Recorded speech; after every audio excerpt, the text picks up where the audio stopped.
ओम नमो भगवते वासुदेवाय। ओम नमो भगवते वासुदेवाय। ओम नमो भगवते वासुदेवाय। ओम नमो भगवते वासुदेवाय। ओम नमो भगवते वासुदेवाय। ओम नमो भगवते वासुदेवाय। ओम अज्ञानतिमिरान्धस्य ज्ञानाञ्जनशलाकया चक्षुरुन्मीलितं येन तस्मै श्रीगुरवे नमः। नमः ओं विष्णुपादाय कृष्णप्रेष्ठाय भूतले श्रीमते भक्तिवेदान्तस्वामिन्निति नामिने। नमस्ते सारस्वते देवे गौरवाणी प्रचारिणे निर्विशेषशून्यवादि पाश्चात्यदेशतारिणे। जय श्री कृष्ण चैतन्य प्रभु नित्यानंद श्री अद्वैत गदाधर श्रीवासादि गौरभक्तवृंद। हरे कृष्ण कृष्ण कृष्ण हरे हरे, हरे राम राम राम हरे हरे। ओके,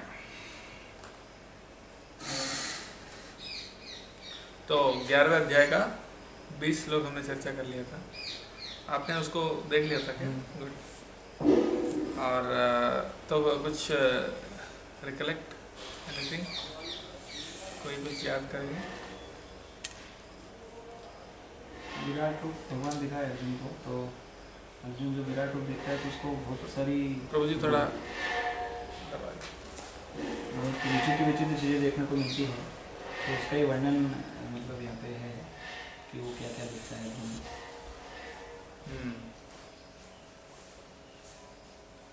तो ऐसा प्रतीत होता है कि एक साथ बहुत सारे सूर्य एक ही जगह पर प्रकाश देने देख रहे हैं। हाँ, तो उस कारण से देखना बहुत मुश्किल हो पा रहा है। पर चूँकि अर्जुन को दिव्य दृष्टि है तो वो देख पा रहा है। और उसके साथ में कई सारे देवतागण, कई सारे मतलब सबको उसमें दिख रहे हैं, ब्रह्मा, शिव जी और ऋषि और सारे देवी सर्प, वो सब भी अर्जुन देख पा रहा है। तो जब अर्जुन देखता है इतना सब तो भगवान को नतमस्तक होकर मतलब प्रणाम करता है और अर्जुन का रोमांच खड़े होते हैं। इस तरह से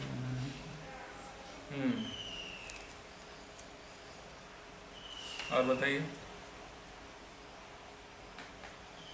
उनका रूप का भी वर्णन किया गया है। बहुत सारे बाहु, बहुत सारे वक्त्र, नेत्र वगैरह। हाँ, उसका ना आदि है, ना मध्य है, ना अंत है। और किरीट धारण किए हुए हैं, गदा है, चक्र है, ऐसे बहुत सारे उनकी स्तुति कर रहे हैं। तमक्षरम परमं वेदितव्यम, आप परम हो, सनातन हो, पुरुष, धर्म का रक्षा करने वाला हो, विश्व का निधान हो, ऐसा अर्जुन स्तुति की है ऐसा। तो 21 नंबर श्लोक से आज चर्चा करेंगे। हमें हित्वां सुरसंघा विशन्ति, थोड़ा अच्छा से अमी हित्वां सुरसंघा विशन्ति,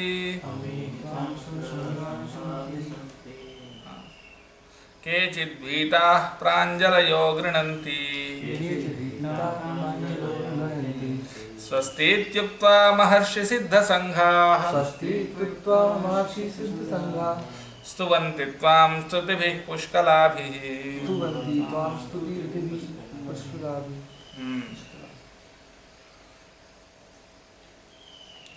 अमी हित्वां सुरसंघा विशन्ति।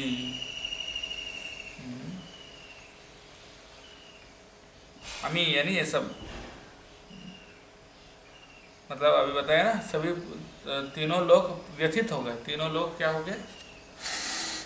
प्रव्यथितम यानी दुखी हो गए, पीड़ित हो गया वो गर्मी के कारण उसका जो। और फिर बोल रहे हैं कि वो सब क्या है? सुरसंघा विशन्ति, वो आपको सरेंडर कर रहे हैं, सारे देवताएं आपको शरणागत हो रहे हैं। और केचित भीता प्रांजलयो गृह्णन्ति, और कोई डर गए, कोई डर के प्रणाम कर रहे हैं। स्वस्तीत्युक्त्वा महर्षि सिद्ध संघा, बड़े बड़े महर्षि और सिद्ध पुरुष जो हैं वो स्वस्ति वाचन बोल रहे हैं, यानी शांति पाठ, यानी शांत कर रहे हैं। ये उग्र रूप है ना, इसलिए शांत कर रहे हैं। स्तुवन्ति त्वां स्तुतिभिः पुष्कलाभिः, और आपका स्तुति कर रहे हैं, बड़ी बड़ी स्तुतियों से स्तुति कर रहे हैं। ऐसा स्तुति भी पुष्कला भी पुष्कल, यहाँ पुष्कल शब्द का अर्थ क्या है? यहाँ पर मीनिंग में तो प्रभुपाद जी वैदिक हिम्स लिखा है, यानी वैदिक मंत्र, लेकिन पुष्कला भी मतलब बहुत सारे, प्रोफ्यूजली, यानी भरपूर मात्रा में, भरपूर मात्रा में स्तुति कर रहे हैं, यानी बहुत सारा स्तुति कर रहे हैं।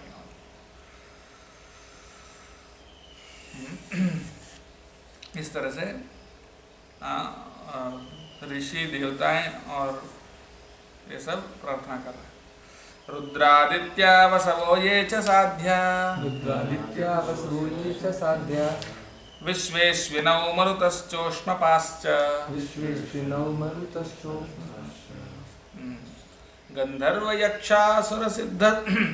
गंधर्वयक्षासुरसिद्ध संघा वीक्षन्ते त्वां विस्मिताश्चैव सर्वे।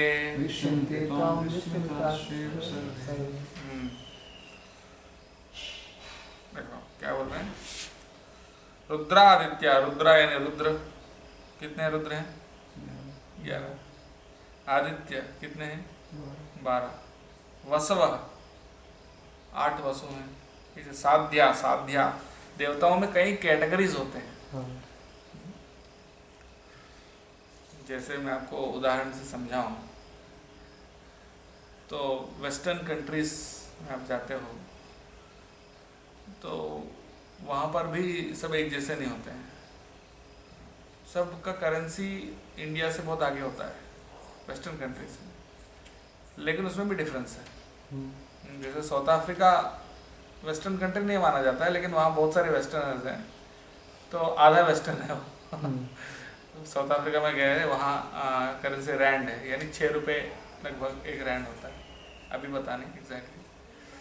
फिर उससे थोड़ा एडवांस्ड है क्या, न्यूजीलैंड, ऑस्ट्रेलिया काफ़ी एडवांस्ड है। फिर उससे एडवांस्ड है यूएस, नहीं उससे एडवांस्ड है मेक्सिको, फिर कनाडा, फिर यूएस, फिर उससे भी ज़्यादा है यूके और European countries. In terms of currency बात कर रहा हूँ, करेंसी के मामले में। उसी प्रकार से देवताएं भी अपने पावर में सिद्ध हैं, साध्य हैं, और किन्नर है, किम पुरुष है, और अपने क्या बोलते हैं उसको, कई प्रकार के देवता हैं। गंधर्व है, यक्ष तो देवताओं में नहीं आते हैं, यक्ष तो राक्षस के पास आसपास की कैटेगरी में आते हैं। अच्छा। लेकिन वो भी पावरफुल होते हैं। गंधर्व, किन्नर, यक्ष, किम पुरुष, यक्ष नहीं सॉरी, ये अलग अलग साध्य, विश्वेश्विना, विश्व देवताएं हैं, मरुत हैं, ये सब अलग अलग प्रकार के देवता हैं, उनका अलग अलग रोल होता है, ठीक है ना। तो साध्य विश्वेश्विनो,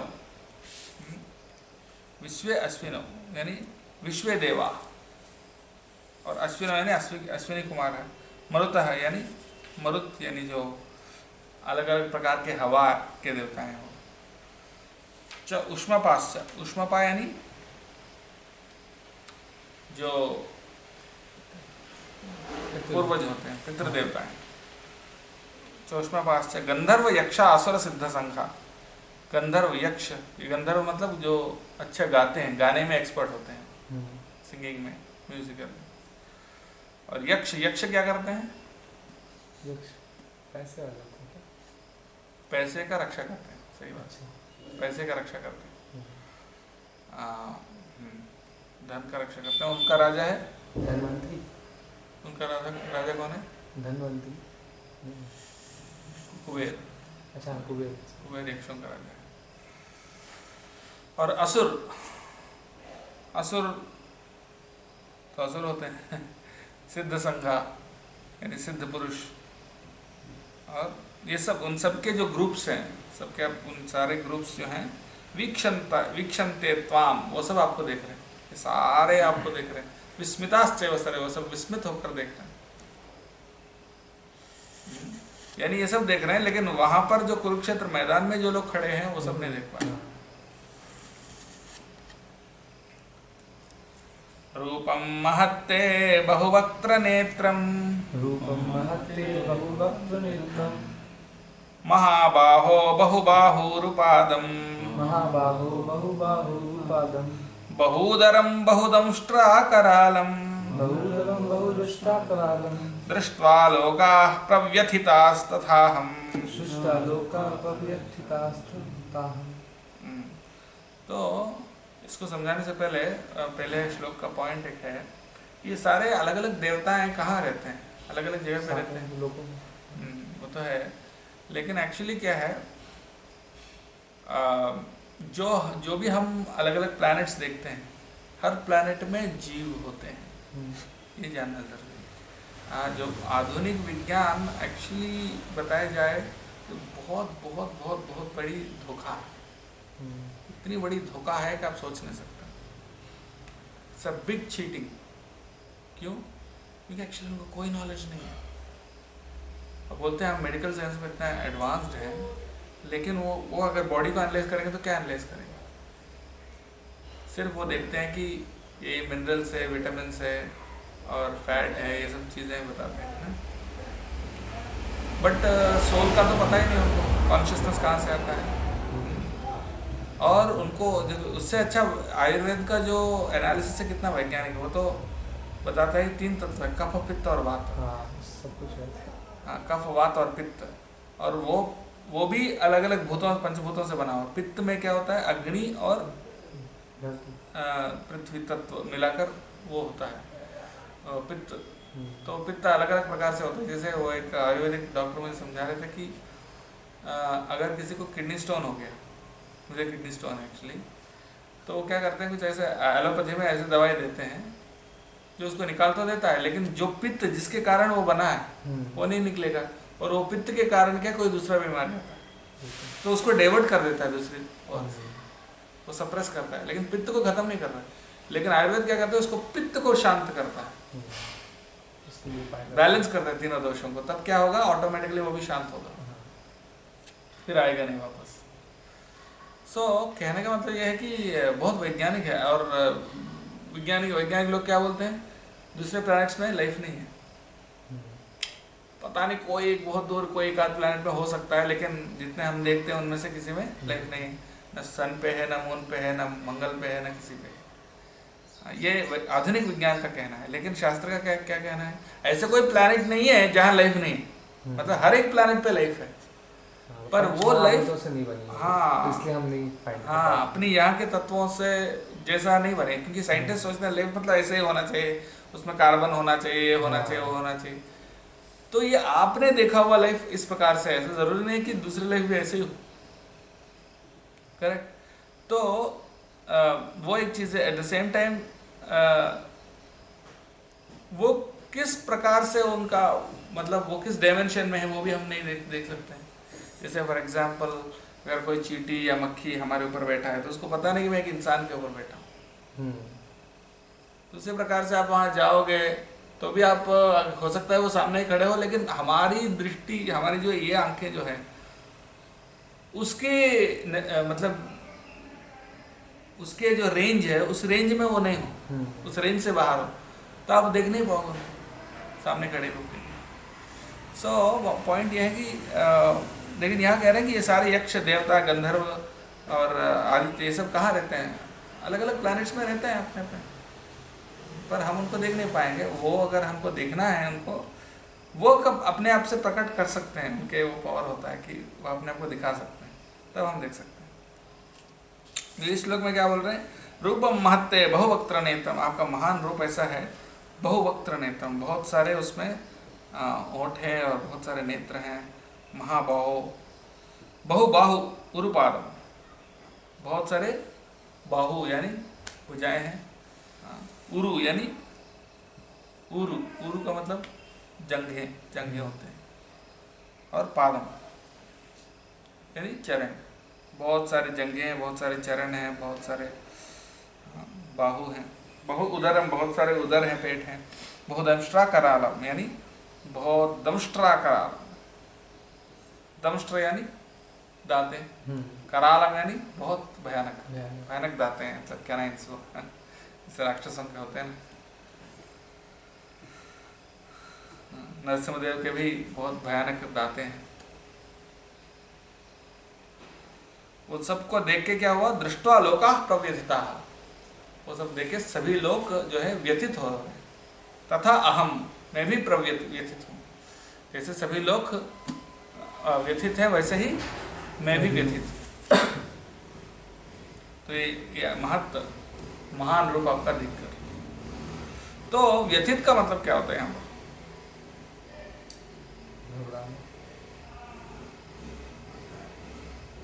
क्या अर्जुन इतना डरपोक है? क्यों घबरा गए?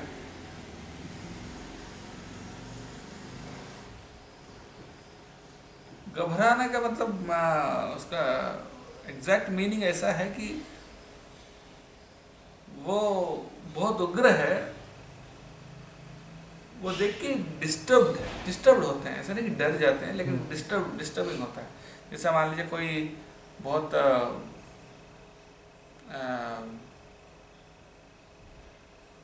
बीभत्स भयानक कोई वस्तु को देखते हैं, ऐसा नहीं हम डर जाते हैं लेकिन डिस्टर्ब होते हैं। ऐसा नहीं कि अर्जुन डर गया था, but he is disturbed, they are disturbed, so am I. इसलिए ट्रांसलेशन में भी प्रभुपाद जी डिस्टर्ब शब्द यूज किया है। डिस्टर्बिंग, क्यों डिस्टर्बिंग है? कोई कहना चाहते हैं? इसमें डिस्टर्ब होने वाली बात क्या है? रूप भयानक है, सारे देवी देवता भी डिस्टर्ब है, तो इसलिए वो भी उनकी तरह भयानक क्यों? क्योंकि बेसिकली इसलिए क्योंकि वो तो सबको नाश करने वाला हो, सबको खत्म करने वाला। ऐसा कोई प्रेम से गले लगाने वाला रूप नहीं है। वो ऐसा रूप है कि सबको खत्म कर रहा है। मतलब वो आगे भगवान बताएंगे। तो भले कोई व्यक्ति दुष्ट हो, उसको कोई खत्म करते हुए मारते हुए देखने में तो मजा नहीं आता ना। चलिए कोई असुर हो, उसको भी ऑफ कोर्स, असुर को तो भगवान मारते हैं तो हम आनंद लेते हैं कि भगवान ने कंस को मारा, ठीक है। लेकिन किसी को भी मरते हुए देखना या किसी को खत्म करते हुए देखना, it's not a pleasant thing, pleasant site. नभ स्पृशं दीप्तमनेकवर्णं व्यात्ताननं दीप्तविशालनेत्रं दृष्ट्वा हि त्वां प्रव्यथितान्तरात्मा धृतिं न विन्दामि शमं च विष्णो। थोड़ा पानी प्लीज, थोड़ा नहीं ज़्यादा। नभ स्पृशम, नभ यानी आकाश, आकाश को स्पर्श कर रहा है, मतलब एकदम ऊपर तक है। दीप्तम मतलब देदीप्यमान, अनेक वर्णम, अलग अलग कलर्स हैं उसमें, अनेक वर्ण है। व्यात्ताननम, व्यात्त यानी खुला हुआ, अननम यानी मुख, खुले हुए मुख, ऐसा। व्यात्ताननम दीप्त विशाल नेत्रम, उनके विशाल आंखें हैं, वो भी देदीप्यमान है। दृष्ट्वा हि त्वां प्रव्यथितांतरात्मा, इसको देख के प्रव्यथित है, डिस्टर्ब्ड है अंतरात्मा मेरा, वही बता रहे। धृतिम न विंदामी, धृतिम न विंदामी का मतलब ये है कि मैं स्टेडी नहीं, एकदम स्थिर नहीं रह पा रहा, स्थिर नहीं रह पा रहा, विचलित हो रहा हूँ। शमम च विष्णु, शमम का मतलब माइंड भी पीस नहीं है मेरे, शांति चला गया, मन की शांति खत्म हो गई। च विष्णु है, विष्णु ऐसा बोलना है।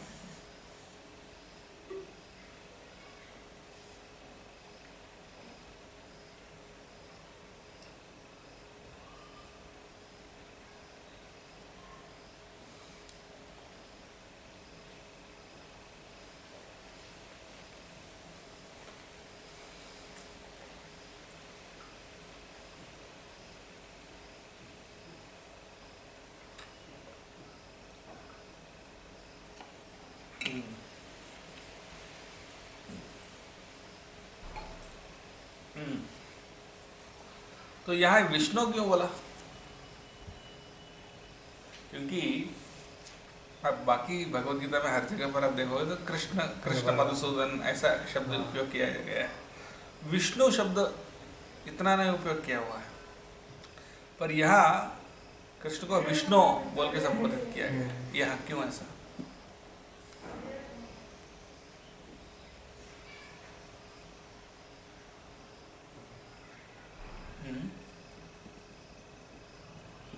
Hemangru, any guess?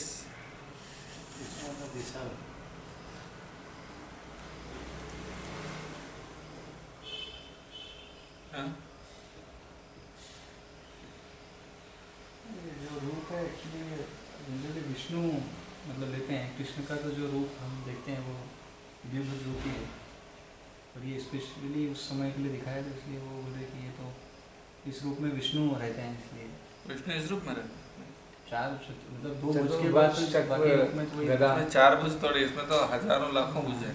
Similar to मतलब विष्णु साइज के मतलब तो वही कर रहे हैं ना वो, ये उस रूप में डिस्ट्रक्शन वही करते हैं ना वो, जैसे बोल रहे हैं आप डिस्ट्रक्शन विष्णु थोड़ी करते हो, तो शिव जी करते हैं। तो वो भी तो उनकी वो है उसमें। एक्चुअली विष्णु जो है महानता का प्रतीक है। भगवान जब महान स्वरूप को कोई भी, विष्णु में ऐश्वर्य है ना, ऐश्वर्यपूर्ण रूप है विष्णु का, और ये जो रूप है ये भी ऐश्वर्यपूर्ण है। कृष्ण जो है ऐश्वर्यपूर्ण है, लेकिन वो ऐश्वर्य प्रधान नहीं है। कृष्ण क्या है? माधुर्य प्रधान। कृष्ण में क्या है? ग्रेटनेस से ज्यादा क्या है उनके अंदर? स्वीटनेस।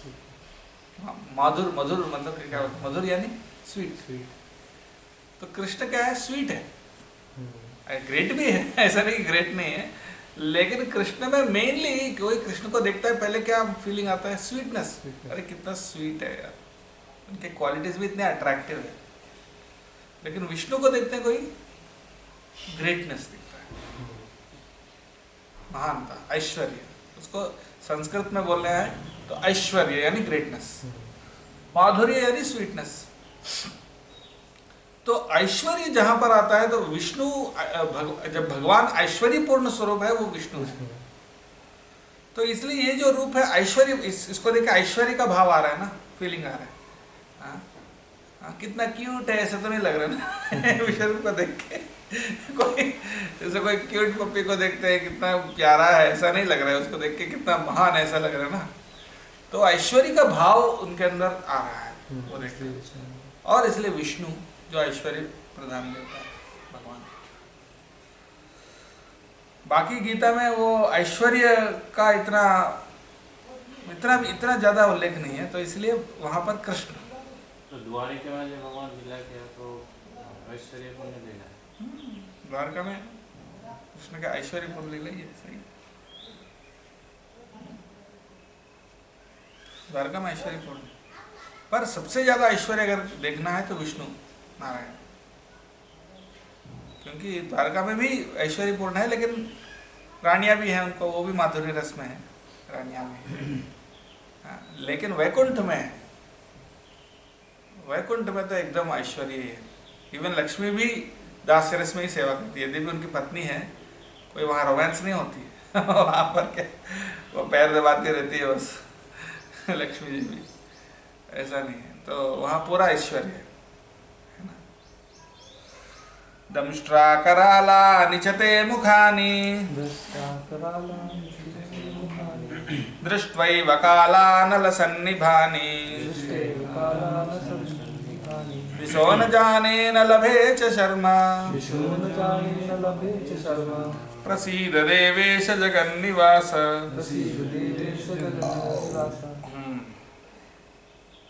दंष्ट्रा करालानि चते मुखानि, आपके जो मुख है, आपके दांतें जो है वो भी बहुत भयानक है। करालानि दृष्ट्वैव कालानलसन्निभानि,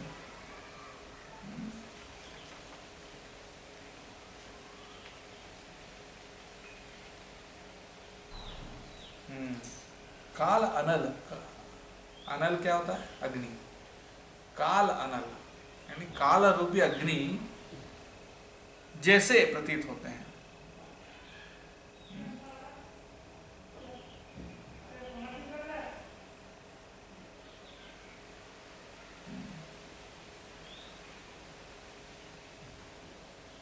सन्निभानि, सन्निभानि का मतलब प्रकाशित होते हैं,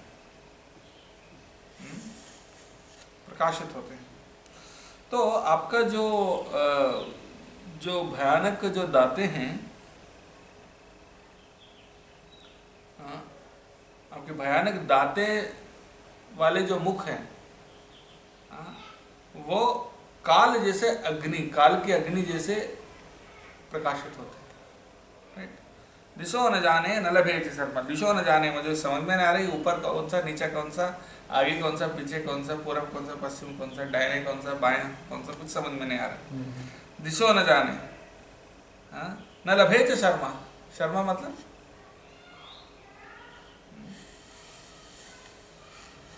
शर्मा का मतलब एक्चुअली शांति। शर्मा का मतलब क्या है, हिंदी में क्या लिखा है? संतुलन, संतुलन, शांति। न लभे च शर्मा यानी मुझे शांति नहीं मिल रहा। प्रसीद देवेश, हे भगवान प्रसन्न हो जाओ। जगन निवास, जगत के जो निवास हो, जगत का आधार, रेफ्यूज,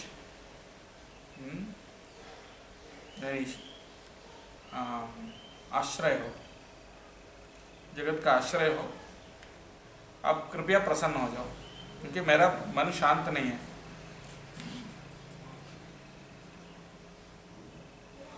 अनीचत्वां धृतराष्ट्रस्य पुत्राः सर्वे सहैवावनिपालसंघैः भीष्मो द्रोणः सूतपुत्रस्तथासौ सहास्मदीयैरपि योधमुख्यैः वक्त्राणि ते त्वरमाणा विशन्ति दंष्ट्राकरालानि भयानकानि केचिद्विलग्ना दशनान्तरेषु सन्दृश्यन्ते चूर्णितैरुत्तमाङ्गैः। अब देखो सबसे भयानक दृश्य दिख रहा है। अमीचत्वाम ये भी है, और धृतराष्ट्र से पुत्र आए, धृतराष्ट्र के पुत्र कौन है? दुर्योधन एंड को, उनके जो 100 भाई हैं। सर्वे सहैव अवनिपाल संघ, अवनि, अवनि यानी धरती, धरती को पालन करने वाले जितने क्या बोलते हैं उसको, राजाएं हैं, जितने राजाएं हैं वो सारे राजाएं भी सहित, सारे राजाएं सहित जो कौरव हैं,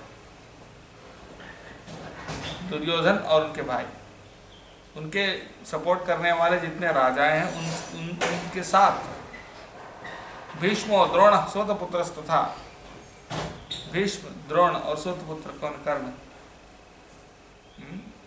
ये सब भी सह अस्मदीय, अस्मदीय यानी अस्मदीय किसको बोलते हैं? उनके जितने लोग, उनके जो परिवार वाले हैं, जो उनके अभी योद्ध मुख्य ही, और सभी बड़े बड़े योद्धा हैं, वो सब क्या हो रहा है? वक्त्राणि ते त्वरमाणा विशन्ति, त्वरमाणा बहुत जल्दी जल्दी, दौड़ते दौड़ते कहाँ जा रहे हैं? आपके मुंह में जा रहे हैं। विशन्ति यानी इसमें प्रवेश कर रहे हैं।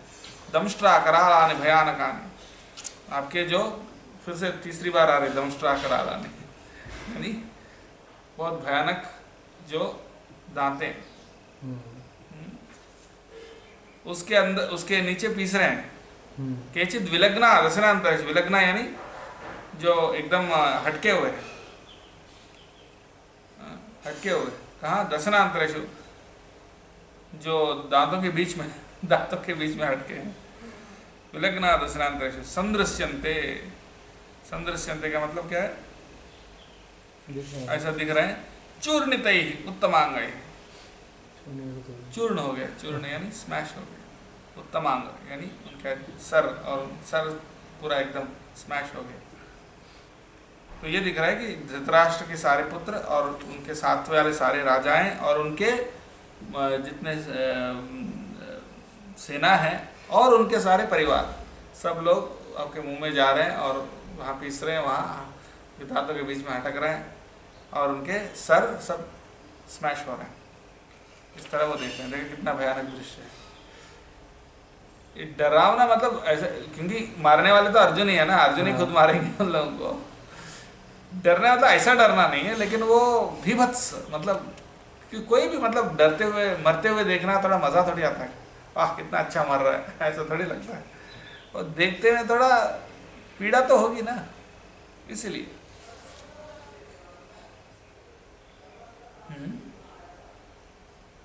भीष्म भी मरने वाले हैं, ये भी दिख रहे हैं सब।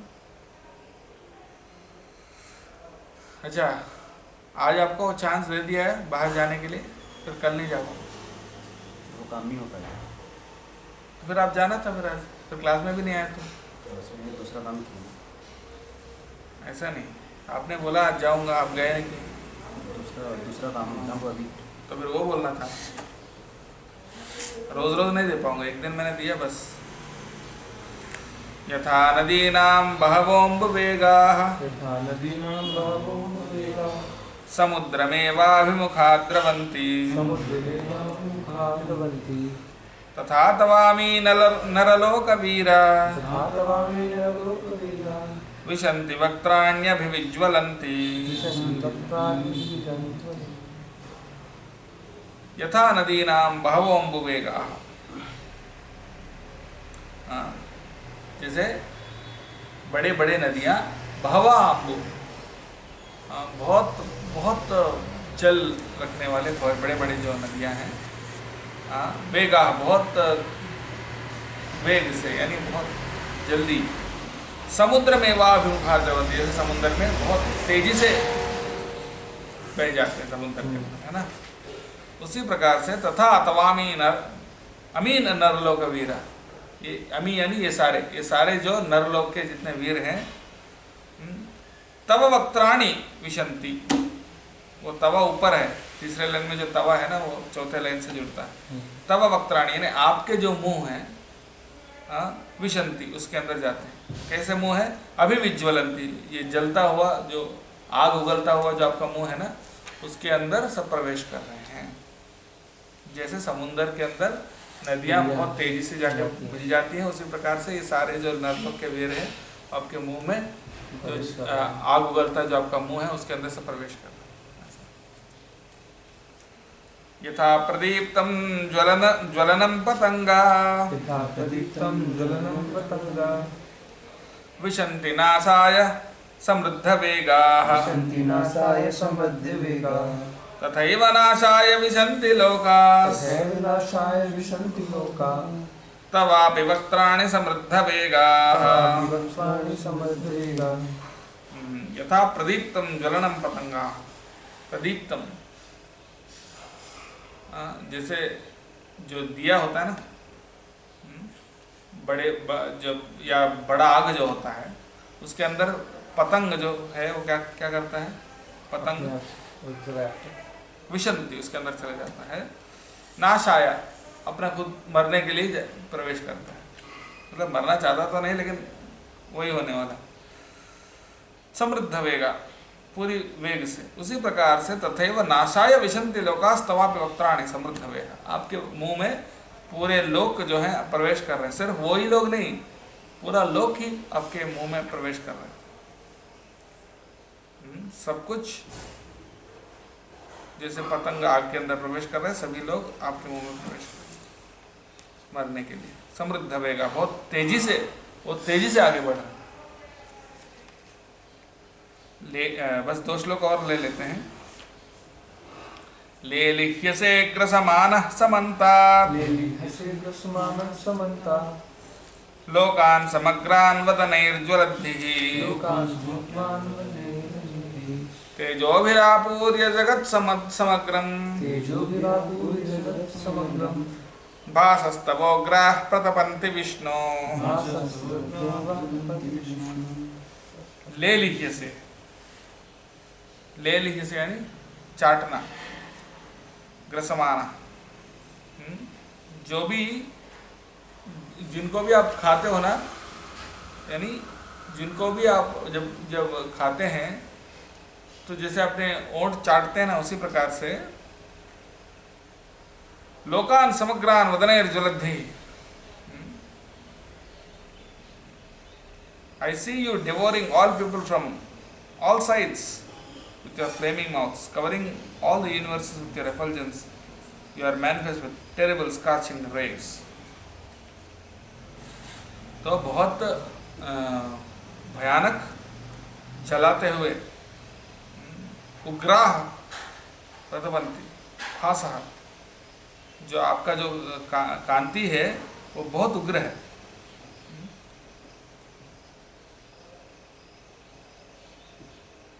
आपके तेज से पूरा जगत को आप कवर कर रहे हो, है ना। और आपके उग्र जो तेज है उसके अंदर सभी लोग प्रवेश कर रहे हैं। ठीक है, सभी दिशाओं में आप अपने मुंह में सभी लोग प्रवेश कर रहे हैं। वही जो पहले बताया गया, वही बता रहे हैं।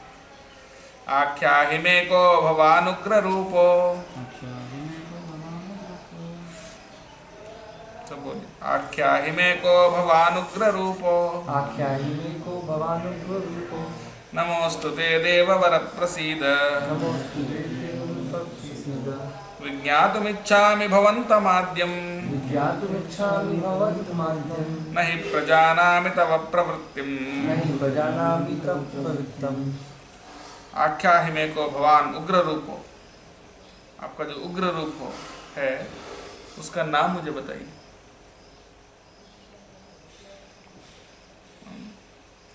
उसका एक्सप्लेन करिए। ये नमोस्तुते देववर प्रसिद्ध, हे देवेश्वर आप प्रसन्न हो जाओ। विज्ञातुमिच्छामि भवन्तमाद्यं, आप कौन हो आपको मैं जानना चाहता हूँ। आद्यम जो आदि पुरुष हो, आपको मैं जानना चाहता हूँ, आप कौन हो। नहीं प्रजानामि तव प्रवृत्तिम, आप क्या करना चाहते हो, ये सब क्यों कर रहे हो, मतलब ये सब आपके मुंह में जाके मर रहे हैं ना, अब क्यों ये सब कर रहे हो, आपका उद्देश्य क्या है, आपका लक्ष्य क्या है, ये सब ऐसा क्यों हो रहा है, आप कौन हो और आप क्यों ये सब कर रहे हो, ये जानना चाहता हूँ। लेकिन ऐसा पूछेंगे तो थोड़ा बेकार लगेगा ना, आप ये सब क्यों कर रहे हो, ऐसा नहीं। तो उसी को क्या बोल रहे हैं, आप तव प्रवृत्तिम, आपका उद्देश्य क्या है मैं जानना चाहता हूँ। तो आख्याहि में, मुझे कृपा करके समझाए। तो अगले श्लोक से फिर भगवान समझाने लगे हैं, भगवान बताने लगेंगे कि वो कौन है और ये सब क्यों कर रहे हैं। ठीक है, वो हम कल चर्चा करेंगे।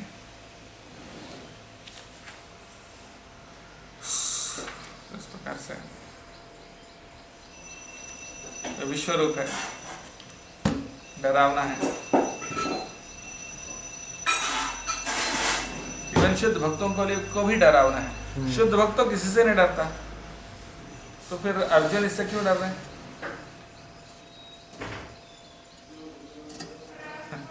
बताइए हेमंत,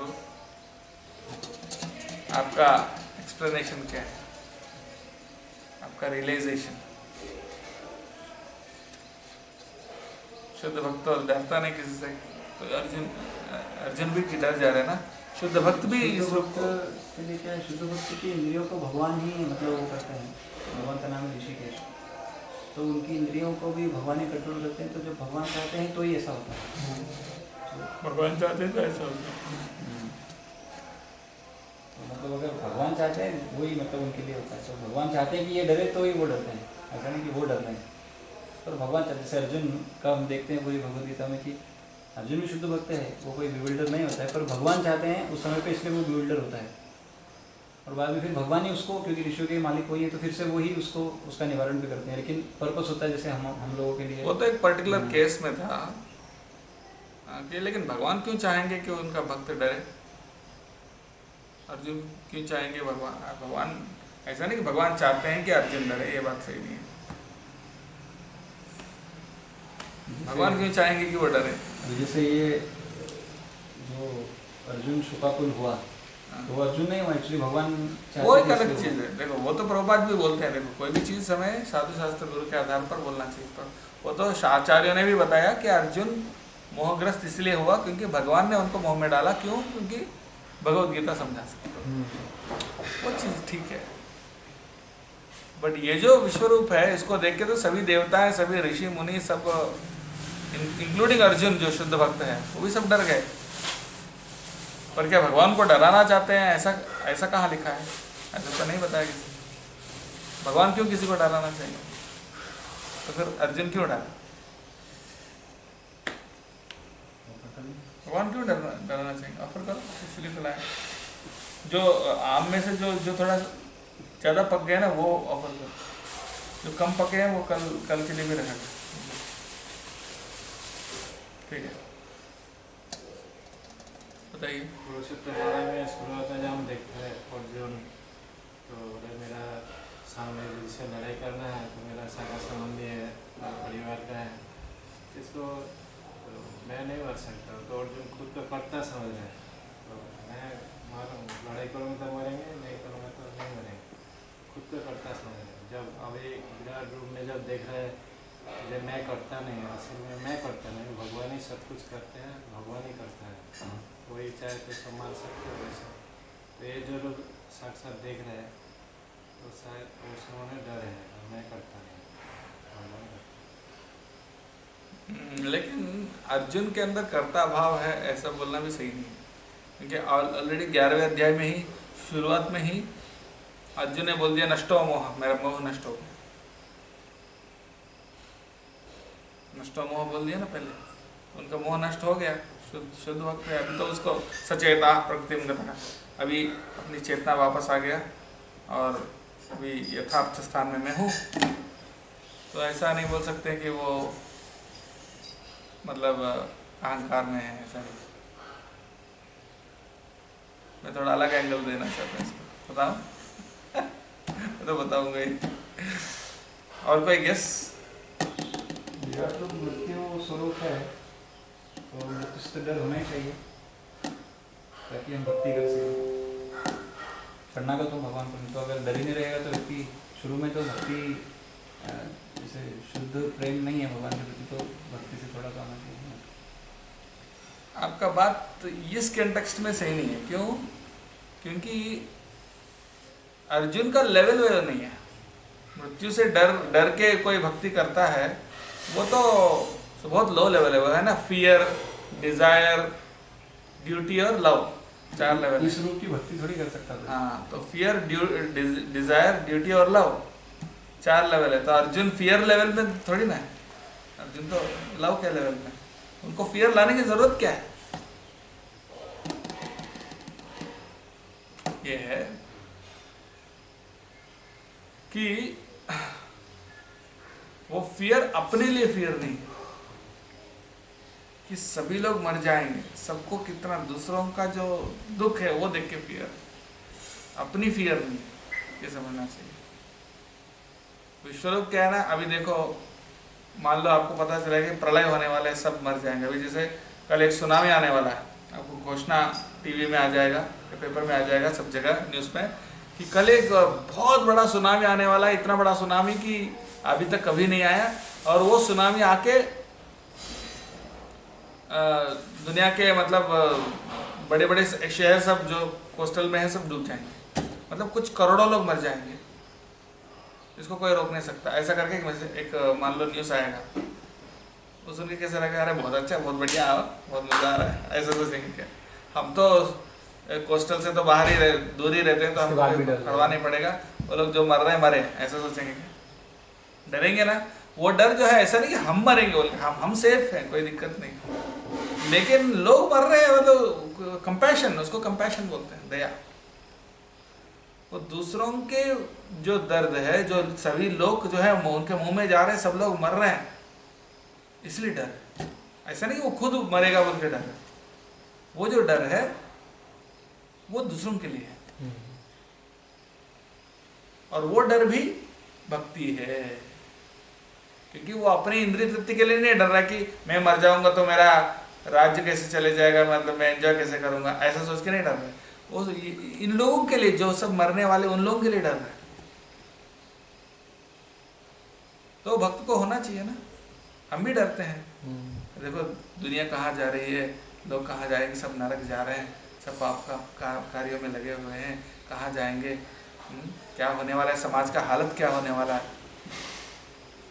वो जो है, जैसे शुरुआत में जो पहला अध्याय में अर्जुन शोक किया ना, अर्जुन विषाद योग, उनका जो विषाद था वो भी योग था। क्यों? क्योंकि वो विषाद किसके लिए? धर्म के लिए था, कि अगर इन सबको मार दूंगा तो अधर्म आ जाएगा, फिर स्त्रियां दुष्ट हो जाएंगे, फिर पितृदेवताओं को पिंड प्रदान नहीं होगा, वो गिर जाएंगे, ये सब कुल धर्म ये सब नाश हो जाएंगे, पूरा सब नरक में जाएंगे सब लोग। ऐसा शौक है उनका, ऐसा नहीं कि खुद का शौक है, धर्म के लिए शौक है, इसलिए वो भी योग था। इसी प्रकार से ये जो डर है, वो डर भी कभी कभी एक्चुअली शुद्ध भक्त को भी डर होना चाहिए, लेकिन वो कैसा डर है? अपने लिए डर नहीं, वो समाज के लिए डर है। तो ये जो डर है, ये भक्त का डर है जो होना चाहिए। और ये डर होने से ही आपने जो एक पॉइंट बोला वो सही है कि डर से ही भक्ति होता है। लेकिन ऐसा नहीं कि डर मतलब मैं नरक जाऊंगा, मुझे तलेंगे तेल में, ऐसा सोच के डर नहीं। लेकिन ये डर है कि सब नरक जाएंगे, उनका अधोगति होगा, उससे बचाना है उनको, ऐसा डर। अपने लिए नहीं, मतलब दूसरों के लिए ऐसा। और ये दया का लक्षण है। और ये रूप किन के लिए? जो भगवान, देखो भगवान का रूप को आपको देखना ही पड़ेगा। आखिरी इंपॉर्टेंट पॉइंट सुन लीजिए, भगवान को हर व्यक्ति को भगवान का दर्शन करना ही पड़ेगा। या तो वो कृष्ण का श्याम सुंदर रूप का दर्शन करे, या इस विश्व रूप का भयानक रूप को दर्शन करे। चॉइसेस चॉइस आपकी है। अगर आप कृष्ण को प्रेममयी रूप में देखना चाहते हैं तो प्रॉब्लम नहीं है। अगर उस रूप में अगर देखना, उस रूप को मानना नहीं चाहते हैं, तो फिर आपको मृत्यु के रूप में भगवान को दर्शन करना ही पड़ेगा। और मृत्यु कौन है? वो आगे भगवान बोल रहे हैं, वो मृत्यु ही मैं हूँ, काल ही मैं हूँ, वो आगे बोलेंगे कल के श्लोक में। तो कहने का मतलब ये है कि लोग इस रूप को नहीं देखना चाहते, इसलिए उस रूप को देखना पड़ रहा है। तो बेटर है कि अपनी चॉइस से इसी रूप को देख लो ना, तो उस रूप को देखना नहीं पड़ेगा। So that is the point. ठीक है ना? तो ये रूप भगवान इसलिए दिखाते हैं, उन लोगों के लिए दिखाते हैं जो उनका श्याम सुंदर स्वरूप नहीं देखना चाहते, या उनका जो प्रेममयी जो स्वरूप है, राम रूप या कृष्ण रूप, जो बाकी जो उनके अवतार हैं, उनका जो स्वरूप देखकर उनकी भक्ति नहीं करते हैं, तो उनके लिए ये भयानक रूप को हर व्यक्ति को देखना ही पड़ेगा मृत्यु के समय पर, मरने के समय। और वो ऐसे ही डरेगा और ऐसे ही मरेगा।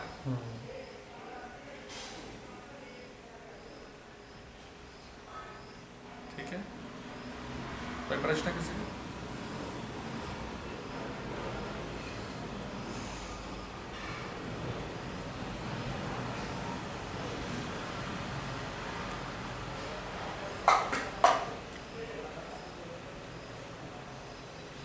Okay, thank you very much.